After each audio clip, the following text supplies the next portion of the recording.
شەیطان هەوڵەدا بینی خەڵک تێکدا بە هەموو جۆرێک. إنما يريد الشيطان أن يوقع بينكم العداوة والبغضاء دژمنایەتی بغض و قین لە نێوانتانە دروست بکە. پیاوی عاقڵی مسلمان ئەبێ ئاگای لە خۆی بێ، هەوڵ بدا بەشدار نەبێ لە تێکدانی نێوان خۆی و خەڵکی ترا. لەوانەیە تۆ محاولە بکەی نەیکەی، لەوانەیە تۆ هەوڵ بدەی سڵەی خزمایەتی دراوسێتی هەموو شتێ بپارێزی، بەڵام بەرامبەرەکەت احتیمالێ وا نەبی، ئەو کاتە تۆ گوناحبار نابی، تۆ هەوڵ بدە لەوانە نەبی. ئیتر ئەگەر بەرامبەرەکەت شت خراپ بوو ئیتر لا حول ولا قوة إلا بالله.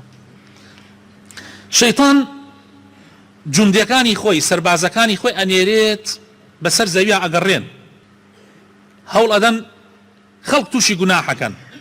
شەیطانیش لە ئەخیرا تاج ئەخاتە سەر ئەو کەسانەی کە گوناحێک بە خەڵکی ئەکەن گوناحەکە زۆر گەورە بێ.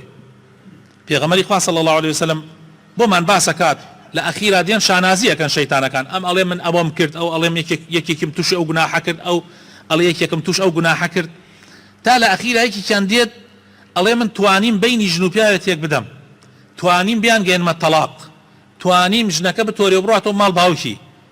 شەیطان ئەڵێ بەڕاستی تۆ ئیشەکەت لە هەمووی گەورەتر بوو، تاجەکە خاتە سەر ئەوە.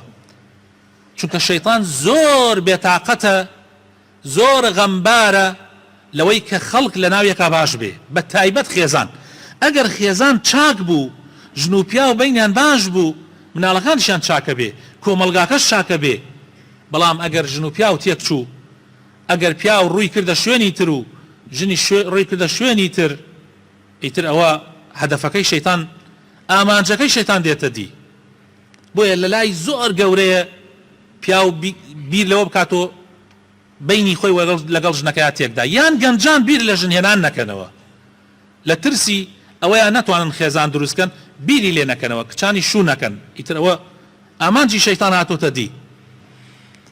شەیطان دژمنی پێغەمبەرانە، دژمنی پیاوچاکانە. وكذلك جعلنا لكل نبي هەموو پێغەمبەرێک عدوا شياطين الإنس والجن، شەیطانەکانی ئینس و جن ئەبن بە دژمنی پێغەمبەران، هاوکاری یەکتری ئەکەن لەسەر ئەو دژمنایەتیە. عایشەی خێزانی پێغەمبەر صلی الله عليه وسلم ئەی پێغەمبەری خوا، پێغەمبەری خوا صلی الله عليه وسلم فەرمووی هەموو کەسێک جنۆکەیەکی لەگەڵایە هەوڵ ئەدا ڕێگای لێگوم ڕاکە و مەلائیکەیەکیش ڕێگای پێ پیشاندا، هەموو کەسێ. عایشە فەرمووی ئەی پێغەمبەری خوا بەڕێزی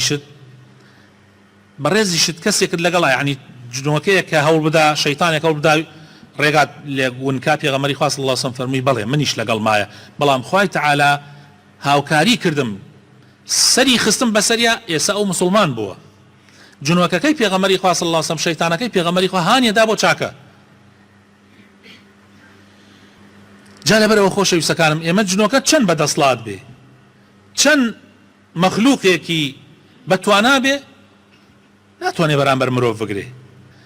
ئینسان ئەگەر پەنا بەخوا بۆسێ سەیدی ئەم کەونەیە، تۆ گەورەی ئەم کەونەی، جا پشت بە خوای تەعالا بۆ باسە، هەوڵ بدە خوای تەعالا بپەرستە، شەریکی بۆ قرار مەدە، بیکە پشت و پەنای خۆت، ئینشاء الله زاڵەبی بەسەر هەموو مەخلوقاتێکی شەڕانیە.